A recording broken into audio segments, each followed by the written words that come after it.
Olá pessoas, sejam muito bem-vindos a mais um vídeo do canal. O vídeo de hoje vai ser o vídeo dos melhores do ano, as melhores leituras do ano. Foi um ano fraco em termos de quantidade de livros, mas muito forte em termos de livros que eu realmente gostei. E aí eu queria vir aqui falar um pouquinho sobre cada um deles. Eu tava com saudade de fazer um vídeo só sentadinha, assim, conversando com a câmera. Esses vídeos são sempre muito legais, assim, porque eu assisto eles de vez em quando. E é um tipo de vídeo que eu faço todo ano, então dá pra ver o progresso de como as minhas leituras mudaram com o passar do ano. Eu acho que à medida que eu vou amadurecendo o meu gosto literário também está amadurecendo. Enfim, tá sendo uma mudança muito legal de ver e eu queria compartilhar isso aí com vocês. Se você quiser ver todos os livros que eu li no ano, no meu Instagram tem um destaque que é leitura de 2024. Lá estão todos os livros que eu li com um breve comentário do que eu achei do livro. Eu li 41 livros esse ano. Vamos começar porque eu acho que esse vídeo vai ficar grande porque eu gostei muito de muita coisa esse ano. Em primeiro lugar, foi a primeira leitura do ano. Eu já comecei o ano de 2024 com o livro 5 estrelas, que é Ariadne, da Jennifer Saint. E o meu livro tá marcadinho. Adorei essa leitura. Eu gosto muito desse gênero que são recontos de histórias épicas ou histórias clássicas com o ponto de vista das personagens femininas. Então Ariadne vai contar a história da Ariadne, que é aquela mulher que deu o fio de lã pro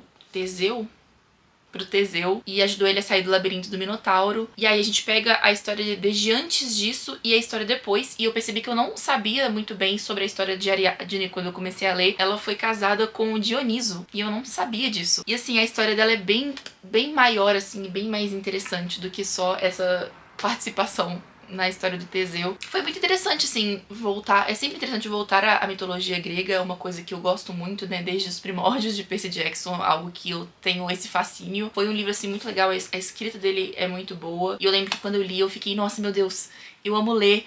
Ano novo. É engraçado porque isso aconteceu em 2025 agora também. O primeiro livro que eu li no ano foi um livro muito bom. E aí eu estou com esse nossa, ano novo, livros novos. Eu sou muito leitora, eu amo ler. Enfim, essa foi a primeira leitura. Em seguida, uma trilogia que foi todo um acontecimento pra mim em 2024. Eu li a trilogia toda e quando eu li o primeiro livro, assim, ele me bateu uma nostalgia que ressuscitou o meu amor por distopias que eu nem lembrava que eu estava sentindo falta, e foi O Ceifador, do Neil Shusterman. Eu falei muito desse livro tanto nos vídeos do canal durante o ano, quanto no Instagram. O Ceifador é uma distopia e é um mundo, assim, no futuro em que a humanidade já evoluiu bastante para que não haja mais uma taxa de mortalidade. As pessoas morrem e elas podem ser, tipo, revivificadas. E aí, a gente começa a encontrar um problema que é de superpopulação. Porque se as pessoas não morrem, não tem espaço pra todo mundo no mundo. E aí é criado este conceito que são os ceifadores, né? Uma ordem que é a ceifa. E aí esses ceifadores são responsáveis por dar fim à vida das pessoas. E aí cada ceifador trabalha do seu jeito. Alguns usam estatísticas antigas, tipo assim, essa pessoa poderia ter morrido num acidente de moto, então eu vou matar ela. A gente vai acompanhar esses dois protagonistas, que são a Citra e o Rowan, e eles são escolhidos para treinar, né, como aprendizes de ceifadores. E aí é muito interessante a gente ver eles entrando, né, nesse mundo dos ceifadores. E acho que a parte mais legal é que, embora a ceifa seja, né, as pessoas com mais poder dentro dessa sociedade, né, porque eles ditam quem vai estar vivo e quem não vai estar, a gente também vê muita corrupção dentro desse mundo. Então é isso que o Neil Shusterman vai começar a trabalhar nesse primeiro volume. E aí é muito legal porque mais pra frente a gente vai ter um conceito que é a nuvem. Então é essa questão da inteligência artificial que comanda o mundo, né, e tipo assim, trabalha para o bem da humanidade e se certifica de que todas as pessoas têm o que elas precisam, que divide todos de maneira igual, enfim. E é muito interessante ver ele trabalhando esse conceito da inteligência artificial, esse conceito da humanidade, como a humanidade se perde, né, dentro desse mundo. Eu amo muito distopias. Se vocês tiverem distopias aí pra me recomendar, pelo amor de Deus, deixa aqui nos comentários, porque esse tipo de história, assim, acho que é o tipo de história que eu mais gosto. Ele é um jovem adulto, e por mais que eu esteja... Olha, gente, achei um monte de adesivo aqui que eu não lembrava que eu tinha. Por mais que eu esteja caminhando aos poucos para longe do jovem adulto, né, e entrando mais em livros adultos e tal, isso aqui ainda é o tipo de coisa que, como ele traz uma reflexão muito pertinente, fica muito interessante de fazer a leitura também. Em seguida, é um livro que eu não tenho aqui, eu li ele emprestado da minha amiga, mas eu queria comprar a edição dela que eu li, que é o Carmilla, do... Qual que é o nome? Eu sempre esqueci o nome do autor. J. Sheridan Le Fanu. Carmilla aparentemente foi escrito antes de Drácula. E ela é uma história de uma vampira. Basicamente a gente vai seguir essa protagonista, que é uma menina jovem. E eles vivem nessa casa que fica um pouco pra fora, assim, da cidade. E aí um dia eles recebem a visita dessa jovem também, que é a Carmilla. A mãe da Carmilla deixa ela lá na casa, porque ela fala que ela tem que viajar. E a Carmilla não pode viajar, se machucou na estrada e tal. E ela fica vivendo na casa com essa jovem e com o pai dela. E aí coisas estranhas começam a acontecer na cidade. Só que a jovem e a Carmilla formam um laço inseparável. E assim, foi uma leitura maravilhosa. Eu tô muito nessa... Estava, né? Mas ainda estou. Nessa vibe, tipo, romance gótico, essa coisa, sabe? Eu adoro livro de vampiro, então foi uma leitura, assim, que eu amei muito, assim. Foi 5 estrelas. E é um livro rápido de ler. E essa edição que eu li, que se não me engano é da Dark Side, mas eu não tenho certeza. Ele tem ilustrações também, são as ilustrações de livro mais lindas que eu já vi em toda a minha vida, assim. Então, valeu super. Eu acho que é uma ótima porta de entrada pra quem não tá acostumado a ler clássicos. Ele é um clássico bem tranquilo de ler e eu gostei muito. Eu quero ler mais livros puxados pra essa vibe também. Em seguida veio A Serpente e as Asas Feitas de Noite. Essa edição aqui é a edição em português da Suma, mas eu não li nesse livro. Eu comecei a ler aqui e eu estava achando a tradução um pouco esquisita, e aí eu baixei o e-book em inglês e li ele em inglês no original. Como eu não tenho tanto problema em ler inglês, eu geralmente prefiro ler o original do que ler a tradução, porque como diria Orph Kwang em Babel, toda tradução é um ato de traição. Então eu gosto de saber exatamente a maneira que o autor escreveu o livro lá no original, não que traduções sejam mal feitas e tal, mas aqui eu prefiro sempre ler no original quando possível. Eu já tinha lido outro livro da Carissa Broadbent, que é aquele Daughter of No Worlds, e foi assim um dos livros de romantasia assim que eu mais amei ler. Não leio romantasia só pelo romance, assim, eu gosto de um mundo bem construído, eu gosto de personagens bem feitos, com profundidade. E aí eu estava com altas expectativas quando eu cheguei aqui, mas ela não me decepcionou. A história de uma menina que ela é humana e ela vive nesse universo que é regido por vampiros, e ela é filha do imperador, né, do rei, do manda-chuva desse universo. Aí dentro desse mundo existe uma competição de jovens que eles, né, competem ali vários dias e no final você ganha um desejo que é realizado pela deusa lá que eles cultuam. E aí ela queria participar dessa competição pra poder se tornar uma vampira e poder seguir, né, tocar aí o reinado do pai dela. E aí é uma, tipo assim, eu amo livros que tem competições, só aí eu já estava vendida. Mas a competição é realmente muito legal, a protagonista é muito interessante e ela é uma humana no meio de vampiros e seria muito fácil ficar mal feito, sabe? Porque como é que uma humana vai conseguir lutar contra esses seres mágicos que vivem há muito tempo e que têm habilidades? E acho que assim, a protagonista ela é tão peituda que ela conseguiu, sabe? Tipo, ela conseguiu levar o negócio de uma maneira muito incrível. É um interesse romântico também muito legal, obviamente. Obviamente tem romance, é uma romantasia, mas eu acho que o mundo e a atmosfera e a história que cercam essa relação dos dois é o que dá a vida ao livro. Eu ainda não li a continuação, se não me engano é uma trilogia. Eu acho que eu até tenho no meu Kindle e vai ficar aí pra um futuro próximo. Vou tentar ela em 2025. Em 2025 eu estou com essa vibe de quero ler continuações. Eu tava com essa trilogia, aqui atrás não vai dar pra ver, do The Gilded Wolves, que eu li o primeiro livro há um tempão, e aí o primeiro livro de janeiro foi a sequência e eu já estou com o terceiro livro aqui pra ler também. Então eu estou muito nessa vibe de eu quero dar continuidade às coisas que eu tenho aqui em casa, mas que eu não li ainda, de universos que eu já conheço. Então é isso, eu gostei muito, muito, muito de A Serpente e as Asas Feitas de Noite. O meu título é um pouco difícil de lembrar. Em seguida, gente, um dos meus livros favoritos da vida é O Mar Sem Estrelas. Vocês já sabem, eu falo isso no canal direto. É o livro da minha vida. Eu tenho uma tatuagem enorme nas costas não, no braço, para este livro e para simbolizar o meu amor por livros, porque é um livro sobre histórias. E ele é escrito pela Erin Morgenstern. E a Erin Morgenstern tinha um outro livrinho que eu não tinha lido ainda, que era O Circo da Noite. A minha amiga Bel, minha querida amiga Bel, falava sempre que eu ia amar esse livro, mas eu via muitas pessoas falando que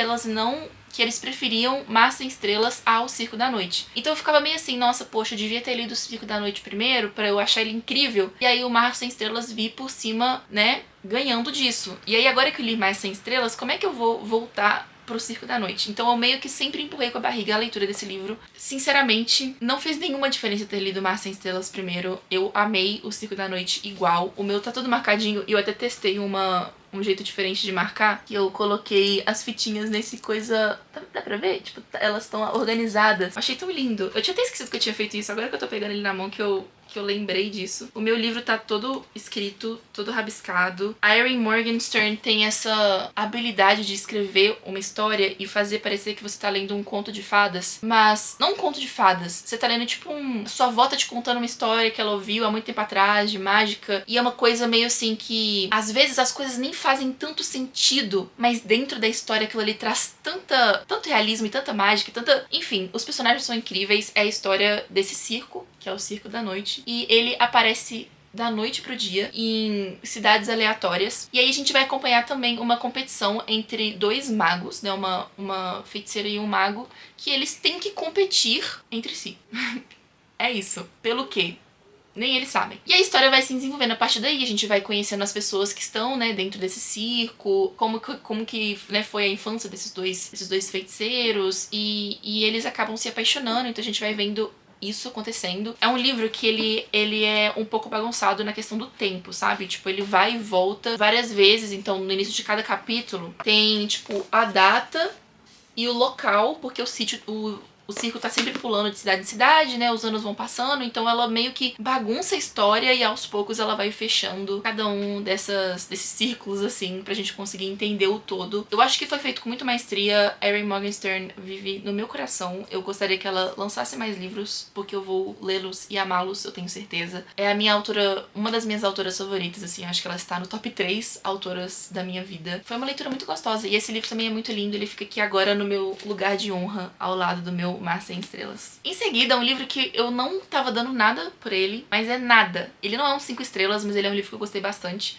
É um thriller, que é That's Not My Name, da Megan Lally. Eu li ele em e-book. Na verdade, eu ouvi ele em audiobook enquanto eu trabalhava. Isso é uma coisa, assim, que eu fiquei muito satisfeita com 2024 também, que eu li mais audiobooks. E isso me ajuda um pouco a manter o ritmo de leitura. Eu gosto de ouvir enquanto eu tô trabalhando, mas esse especificamente eu ouvi enquanto eu estava treinando na academia. As pessoas ficam ouvindo o quê? Rock pesado, beats, alto astral, e eu fico ouvindo thrillers. A história é uma garota desapareceu nessa cidade. E aí a gente vai acompanhar o namorado dela, porque as pessoas acham que o namorado dela foi a pessoa que é responsável por esse crime. E a gente vai acompanhá-lo tentando provar a sua inocência e tentando encontrar a sua namorada. Ao mesmo tempo, há outro ponto de vista de uma garota que foi encontrada jogada no meio da floresta, sem os seus pertences, sem os seus documentos. Ela vai pra delegacia, o cara aparece falando que ele é o pai dela, ele chega com, tipo assim, provas, mostra fotos dela, documentos de quando ela é mais nova e tal. E ela perdeu a memória dela, então ela não sabe quem ela é. E aí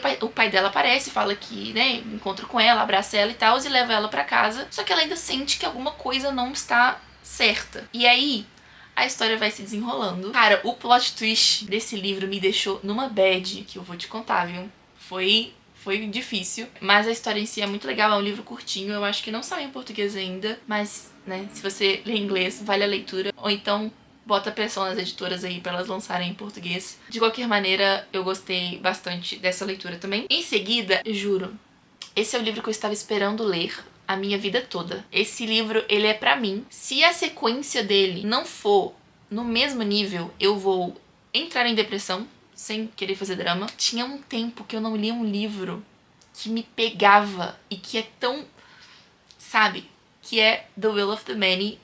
Muitas pessoas leram esse livro. Quando eu li ele, estava todo mundo falando que era o novo favorito, todo mundo falando muito bem, todo mundo falando que era um livro incrível. É um pouco difícil de descrever a história e dar uma sinopse, assim, porque, enfim, vocês vão entender por quê.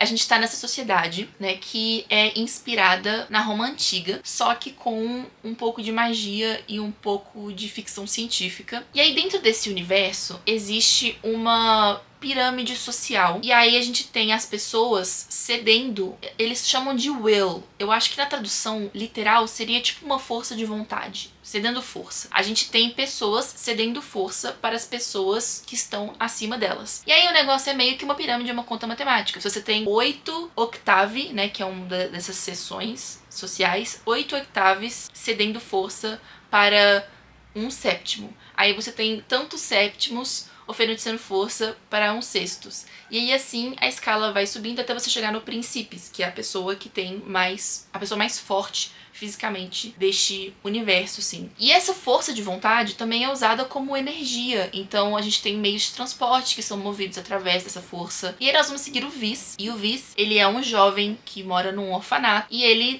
esconde uma identidade secreta, ninguém pode saber quem ele é de verdade. E aí um dia ele é adotado por um Sextus para poder ir para a universidade militar, para a escola militar deste universo, para estudar e tentar entender o que aconteceu com o filho desses Sextus. Então o Vis vai entrar nessa escola e meio que, tipo, dar uma de espião e tentar entender o que tá acontecendo ali dentro, né? É um livro que tem muita parte política, assim, só que o autor consegue balancear muito bem a história, né? Não fica um livro maçante, ele é um livro bem grande. Eu li em book, mas eu vi as pessoas segurando, assim, o livro grandão. E ele não é maçante, sabe? A história, ela é muito interessante. O nosso protagonista, ele é altamente perspicaz, sem ficar clichê. Então, tipo assim, ele consegue sair de situações e tudo tem lógica, tudo faz sentido, sabe? Nada cai no colo dele. Ele é muito forte, ele é muito habilidoso, ele é muito inteligente pela criação que ele teve lá quando ele era criança. A maneira como a história vai progredindo, tipo, os plot twists, as coisas que a gente vai descobrindo a respeito desse mundo, as corrupções, né, das pessoas que estão nos postos mais acima. Cara, juro, acho que assim, vai demorar um tempo pra um livro conseguir me pegar tanto quanto o Below the Demand me pegou. Eu fiz a leitura relativamente rápido, considerando que é um livro tão grande, e eu recomendo muito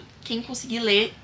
Eu lembro que eu demorei a comprar porque ele tava super caro na Amazon e eu acabei comprando o e-book caro mesmo, mas valeu cada centavo. E eu queria muito que alguma editora brasileira trouxesse esse livro pra cá. Intrínseca, fala se isso aqui não é sua cara. Pelo amor de Deus, como é que pode, sabe? É maravilhoso e eu espero muito que isso venha logo aqui pro Brasil e que vocês leiam também, porque é incrível. Como que pode um livro tão pequeno... Olha a finura disso aqui. Isso aqui é mais fino do que uma caneta. Como que pode isso aqui desgraçar minha cabeça do jeito que ele me desgraçou? Eu nunca tinha lido Clarice Lispector, eu acho que eu tinha lido alguns contos dela pra escola, assim, e eu já tinha gostado, mas eu nunca peguei uma obra dela pra ler. E aí esse aqui é A Hora da Estrela. Mal tem página suficiente para aguentar todas as marcações que eu fiz nesse livro. Ele está lotado de post-it. Ele está todo escrito, rabiscado, comentado. Provavelmente, eventualmente, eu vou assistir o filme e reler o livro. Tá cheio de escritinhas nas margens. A Clarice Lispector, ela me entende. E eu entendo ela. Mas eu também não sei se isso é uma coisa boa. A Clarice Lispector, eu colei no post-it aqui no início, que ela disse o seguinte sobre a protagonista, né? Sobre a história. A história é de uma inocência pisada, de uma pobreza anônima. Nós vamos seguir esta jovem, essa mulher, que se chama Macabeia. E ela é uma mulher do interior ali, do Nordeste. E ela mora no Rio de Janeiro. Ela é uma datilógrafa, mas ela não é boa no trabalho dela. Ela não tem amigos. Ela não tem sonhos. A vida dela é aquilo ali. E ela é uma pessoa tão simples que ela não sabe nem que a vida dela é simples, basicamente. Ela não sabe o que tem por aí. Entendeu? Só que aí, essa história é narrada por um cara que viu uma jovem um dia e ele começou a pensar sobre o que seria a vida dessa jovem. E aí ele vai nos narrando dentro do livro quem é a Macabeia, que é essa pessoa que ele criou na cabeça dele. E ele mesmo vai ficando incomodado com a história que ele mesmo tá criando pra aquela pessoa. E aí o legal... E aí o interessante desse livro é que é um livro tão simples, é uma história tão crua, é uma pessoa tão, sabe, tão aquém. Ela toma Coca-Cola e come cachorro-quente todo dia e a vida dela é isso. E tipo... Eu queria ver se eu acho que quando eu terminei de ler ele, eu falei no vlog e eu provavelmente consegui dar uma resenha um pouco melhor do que eu estou dando pra vocês agora. Deixa eu ver se eu acho algumas frases aqui que conseguem... essa parte aqui, ó. Por que... O meu gato tá miando muito. Por que escrevo sobre uma jovem que nem pobreza enfeitada tem? Talvez porque nela haja um recolhimento e também porque na pobreza de corpo e espírito eu toco na santidade, porque quero sentir o sopro do meu além, para ser mais do que eu, pois tão pouco sou. Escrevo porque sou um desesperado, estou cansado. Não suporto mais a rotina de me ser, e se não fosse sempre a novidade que é escrever, eu me morreria simbolicamente todos os dias. Isso é esse autor, né, falando sobre essa personagem que ele criou. Ela era de leve, como uma idiota, só que não era. Não sabia que era infeliz. É porque ela acreditava em quê? Nunca perder a fé. Pois que a vida é assim, aperta-se o botão e a vida acende. Só que ela não sabia qual era o botão de acender. Daí pra frente, gente, é só pra trás.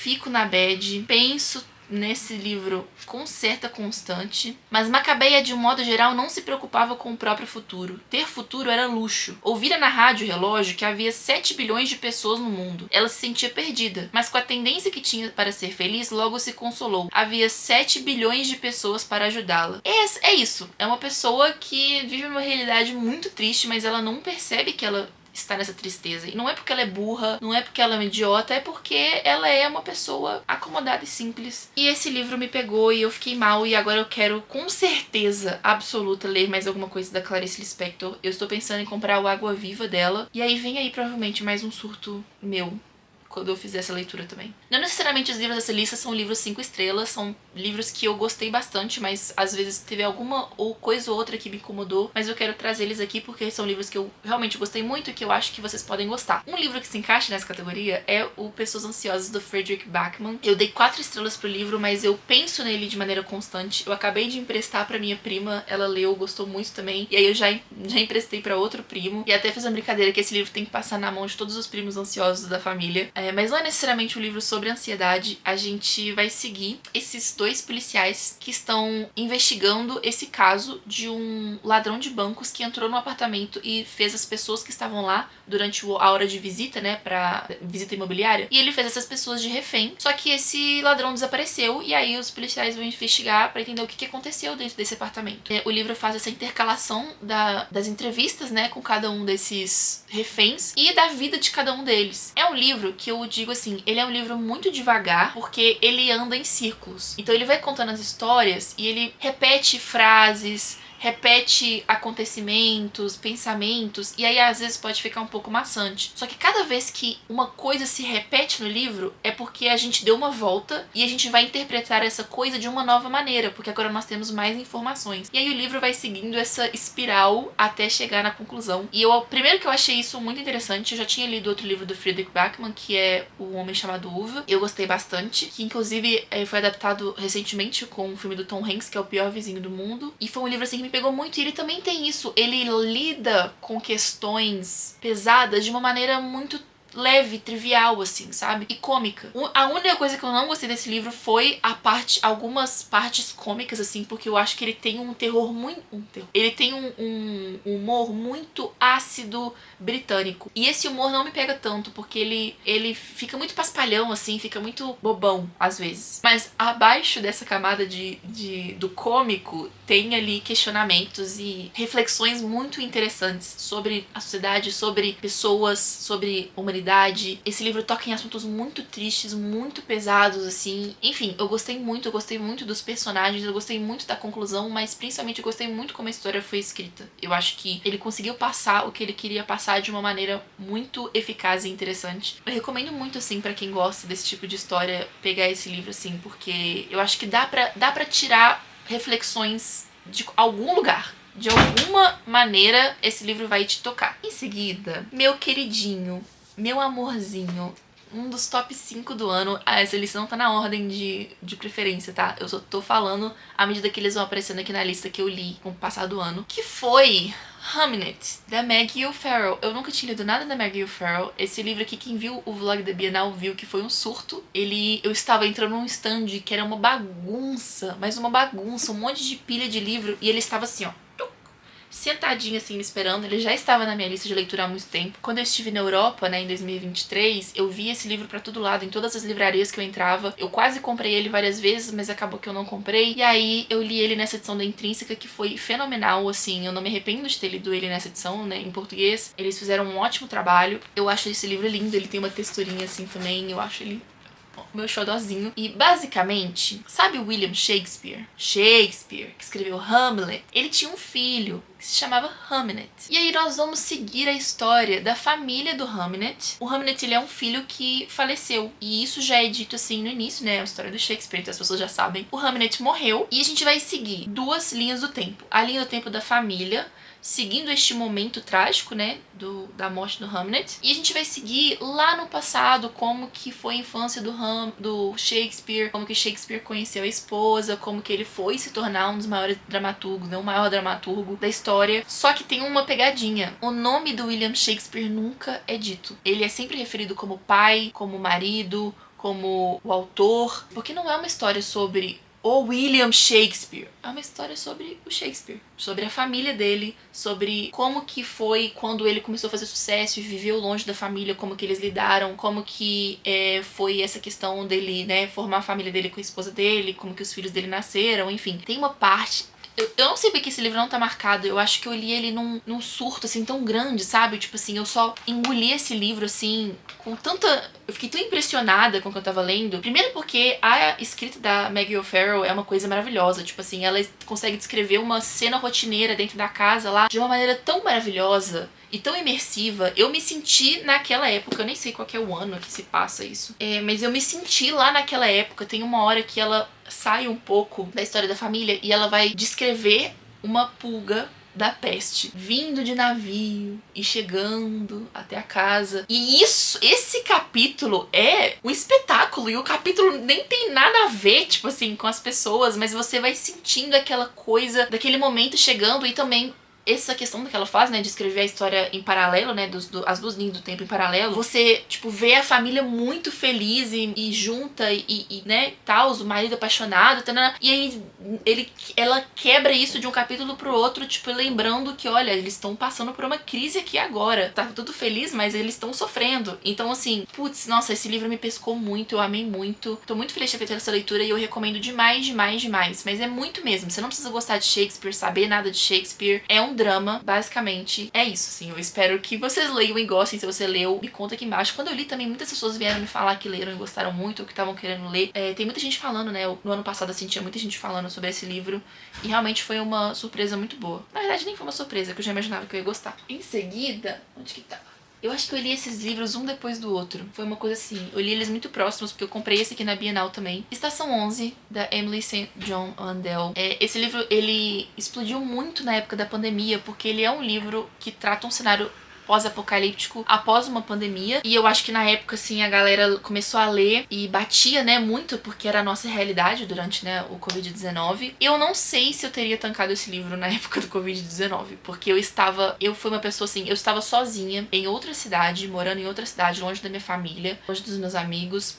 Eu acho que eu teria ficado muito na bad se eu tivesse lido isso aqui na época. Então a gente vai acompanhar esta história através de vários personagens. Ele pula entre vários personagens. No início a gente vai entender o que foi essa pandemia, né, que meio que acabou com 90%, 99% da população do mundo. E aí, vários anos depois, 20 anos depois, sobrou um monte de gato pingado tentando viver nem dentro dessa sociedade. É um livro que ele trata os personagens de uma maneira bem íntima, assim, então a gente vai acompanhar a história de cada um. Uma trama de muitos personagens que são muito diferentes entre si e de realidades muito diferentes entre si, mas que aos poucos eles vão se misturando, assim, sabe? Então, foi muito legal ver como ela fez isso. Não é um livro grande, então achei muito perspicaz ela ter conseguido entrelaçar todas essas linhas de uma maneira tão bem feita. A nossa protagonista, acho que eu posso dizer que ela é a protagonista, que é a Kirsten. Ela vive numa sinfonia itinerante, né, nesse futuro pós-apocalíptico. Eles vão de cidade em cidade atuando, representando peças do Shakespeare. Olha só. Por isso que eu li isso aqui depois de Hamlet, eu fiquei em êxtase, entendeu? Eu já tava ali mergulhada no Shakespeare. E aí me apareceu isso aqui e eu fiquei, caramba. Aí tem até uma hora assim que eles falam, porque você sabia, né, que o Hamlet foi o filho do Shakespeare e ele morreu, e aí o Shakespeare escreveu o Hamlet inspirado nele, e eu fiquei... Eu sabia! Eu acho que o que mais me pegou nessa história é que nesse cenário pós-apocalíptico, a humanidade não sabe o que fazer. Nós viramos um bando de idiotas que não sabe fazer nada. Então, tipo assim, é como se, tipo assim, toda aquela inteligência que a gente tinha, a habilidade de construir coisas incríveis, tudo isso foi perdido, porque a gente tá vivendo nesse mundo caótico. 20 anos é muito pouco pra se recuperar da perda de 99% das pessoas. Então a galera meio que virou um mundo de selvagem, assim, tipo, um mundo completamente inóspito, inseguro, cultos aparecendo, cidades sendo saqueadas, você não conseguia viajar sem ser roubado. E aí a gente vai acompanhando os nossos personagens tentando viver dentro desse mundo. Tem um dos personagens, ele fica preso num aeroporto, e aí eles começam a criar uma sociedade dentro desse aeroporto, só que são pessoas muito diferentes. Enfim, é muito interessante. Tem essa sinfonia itinerante, por exemplo, a gente não tem mais gasolina. E aí eles começam a usar os carros e usar o carro de carroça. Tipo, eles tiram tudo que tem dentro do carro e começam a mover os carros a cavalo. Eu achei essa ideia incrível. Eu achei isso, assim, uma imagem incrível.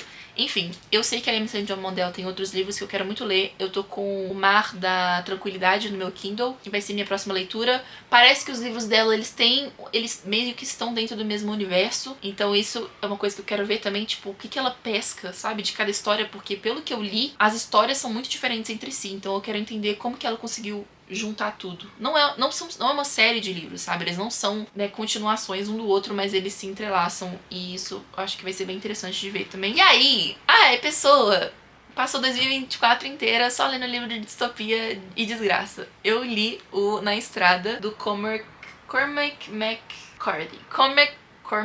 McCarthy. Ele já é velho, ele foi publicado em 2006, não é? 2006 é essa edição, né?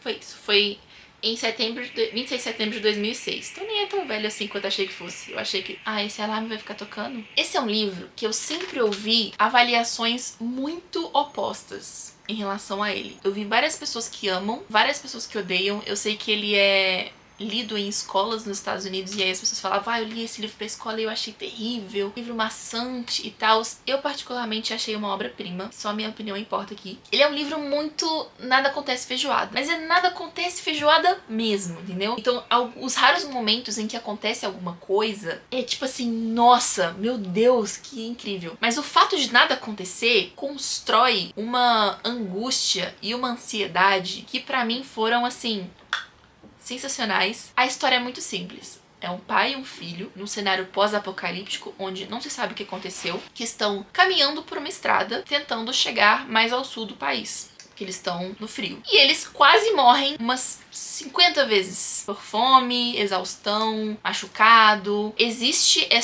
esse grupo de pessoas que são os homens maus. E eu não sei o que os homens maus são. Se são pessoas de alguma corporação, se são alguma espécie de governo improvisado.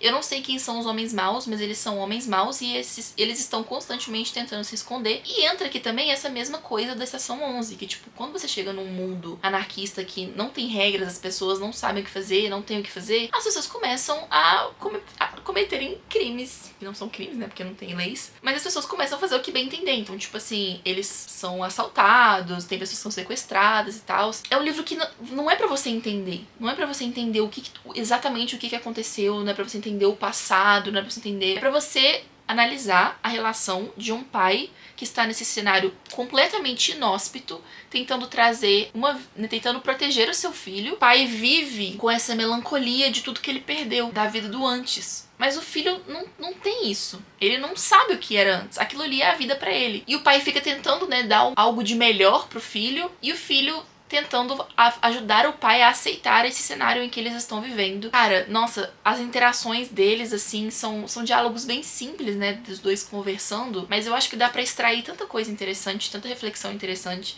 Minha câmera muito rudemente desligou sozinha porque ela estava superaquecida. Eu não sei como, porque tá frio, tá ventando e tá nublado. Enfim, continuamos. Eu entendo muito porque algumas pessoas não gostariam desse livro. Ele é um livro muito parado, mas ele é um livro incrível. E assim, eu também entendo as pessoas terem birra, porque, né, no caso das americanas, né, ser obrigada a ler esse livro quando você não quer, não deve ser muito legal. Admito isso. O filme do livro, que é Na Estrada, que é com aquele Viggo Mortensen, é um dos filmes favoritos do meu pai e eu ainda não assisti, mas eu quero muito assistir. Eu vou... Inclusive, a gente vai fazer uma viagem pra Caldas Novas essa semana e nós vamos ter 12 horas de ônibus. Eu acho que eu vou baixar o livro, vou baixar o filme no iPad pra eu e o Lucas assistirmos na viagem, porque a gente vai ter muito tempo livre. Eu acho que vai ser legal também. Aí, já estávamos aí na reta final. E nessa reta final, eu meio que dei uma segurada, assim, nos livros. Eu não estava tão espírito leitora. Os últimos 5 livros que eu li no final do ano foram, assim, na força de vontade mesmo, porque não estava com tanta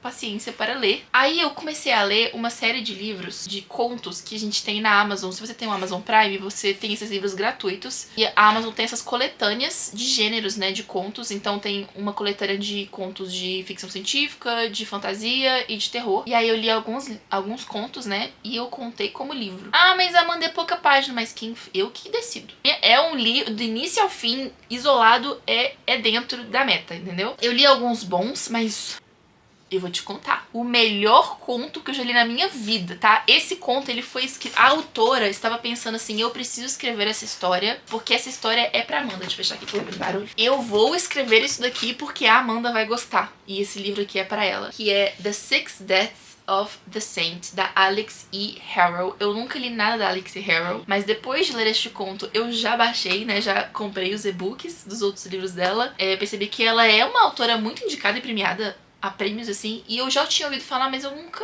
sabe, nunca me pescou. Ela escreveu aquela As 10 Mil Portas, e é um livro que eu via muito em 2020, mas eu não via tanta gente falando sobre ele, eu não via resenhas muito positivas, acaba que eu nem tinha tanto interesse, mas eu peguei um outro livro dela, Starling House, que foi um dos livros premiados. Mas enfim, The Six Deaths of the Saint. Como que eu vou explicar? Nós começamos... é muito difícil dar sinopse de conto sem dar spoiler. Mas a gente começa a história com essa garota que está ali jogada na sarjeta toda ferrada. E aí ela é acordada por essa santa. E essa santa fala com ela, você tem que levantar porque você tem muitas coisas para fazer na sua vida. Temos grandes planos para você. E aí ela é resgatada por esse príncipe. E esse príncipe transforma ela em sua cavaleira. E aí ela vai conquistando territórios para esse príncipe até a morte dela. E quando ela morre, coisas acontecem que eu não posso dizer aqui, mas eu vou te dizer que o negócio é babado, viu? Que livro bom, juro. Nossa, gente, eu não sei explicar. E é muito gostoso porque é um conto, né? Então, tipo assim, eu deitei um dia depois do meu trabalho, liguei as minhas luzes, peguei o meu... vou ler esse daqui. Eu li no iPad. Eu estava nesse surto no final do ano passado, eu tava lendo tudo no iPad. Eu falei, eu vou ler no iPad. Tela desse tamanho assim. E aí eu senti que o livro me engoliu, entendeu? Eu senti que eu estava vivendo aqui dentro por 35, 40 páginas. Mudou minha vida, juro. Eu terminei esse conto, eu abri o meu WhatsApp, abri a conversa com o meu namorado, gravei a história inteira pra ele. Olha essa história.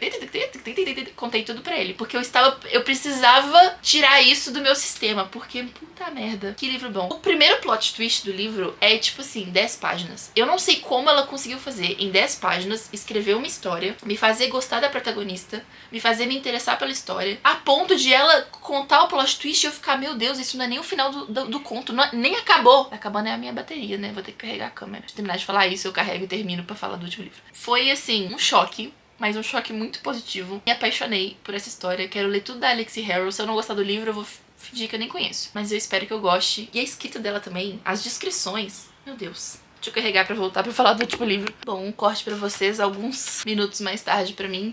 Uma das últimas leituras que eu fiz no ano passado. Essa me pegou muito, muito mesmo, assim. E eu não tava esperando. Eu tava rolando no TikTok um dia... E meu TikTok nem tem livros. Nem aparece tanto vídeo de livro pra mim. Eu pego as minhas inspirações, assim, de leitura no YouTube. E aí apareceu esse vídeo. E era um grupo de meninas que elas fazem um clube do livro. Era tipo uma trendzinha assim. Aí tipo assim, qual foi o seu livro favorito do ano? Todas elas responderam o mesmo livro, que foi The Wedding People, da Alison Espach. Nunca tinha ouvido falar nesse livro, nunca tinha ouvido falar nessa autora. Mas assim, eu fiquei, acho que eu vou ler. Eu tava precisando de uma coisa assim mais de boa. Coitada. Uma coisa assim mais de boa, entendeu? Um livro rapidinho. Eu queria uma coisa mais contemporânea, que eu lesse mais rapidinho, assim. Foi lá, peguei, comecei a ler. Eu não sabia onde eu estava me enfiando, mas eu gostei muito de ter chegado lá. A sinopse é uma mulher. A nossa protagonista é a Phoebe. Era uma mulher que foi casada por muito tempo e aí ela acabou de ser terminada pelo marido dela, que largou ela por uma outra mulher. E aí ela tá ali meio que no fundo do poço e aí ela decide que ela vai pra um hotel, o hotel dos sonhos, porque ela mais queria ir na beira da praia, um hotel chique, 5 estrelas, e ela vai lá pra... Entendeu? E aí ela faz todo o planejamento de como que vai ser, como que ela vai chegar, o que ela vai fazer quando ela estiver lá, que ela vai, tipo, pedir comida no quarto e tananana, vai tomar um banho. E aí quando ela chega nesse hotel super chique, ela percebe que naquele final de semana, naquela semana, vai ter o casamento, um casamento de 2 pessoas e todas as outras pessoas que estão nesse hotel são convidados pra esse casamento. Teoricamente não era pra ela estar lá, mas houve um problema lá na recepção do hotel e eles fizeram o booking dela, mas não era pra ela estar lá. E aí ela acaba conhecendo essa noiva que vai se casar. E as duas criam ali um vínculo, que era o que ela não tinha com ninguém naquele momento. E aí, a partir daí, ela vai vivendo essa semana no meio dos convidados do casamento. Eu amei muito. Eu amei mais os primeiros 70% do livro. Eu acho que no final a autora se perdeu um pouco, porque eu queria que fosse mais um livro sobre a relação dessas duas amigas, né? Apesar das diferenças, delas serem pessoas muito diferentes, assim, encontrando a si mesmas através da relação uma com a outra. E aí a autora puxou um pouco mais pro romance, assim. Eu queria que não tivesse ido tanto pra esse lado e que isso não tivesse sido tão importante quanto a história e a jornada dessa protagonista, né? Eu senti muito, muito, muito carinho pelos personagens desse livro, principalmente pela Phoebe, assim. Muito carinho, dá vontade de abraçar ela e falar assim, vai ficar tudo bem. E eu gostei principalmente porque ela não é uma coitada. Ela é uma professora de uma universidade, ela está escrevendo, né, uma tese, assim, e ela é uma mulher muito inteligente, né, ela é professora de literatura, e ela meio que tava cansada da vida dela, tipo, ela estava vivendo uma vida de rotina ali, junto com o marido, e ela meio que não sabia muito bem quem era ela, mas à medida que você vai ler no livro, você vê que ela é uma pessoa, tipo assim, com uma personalidade, entendeu? Ela é uma pessoa interessante, e aí é muito legal ver ela se desenvolvendo com o passar da história. É uma história que tem uma premissa muito triste, mas é uma história muito bonita, e eu fiquei muito feliz de ter, tipo, tropeçado nesse livro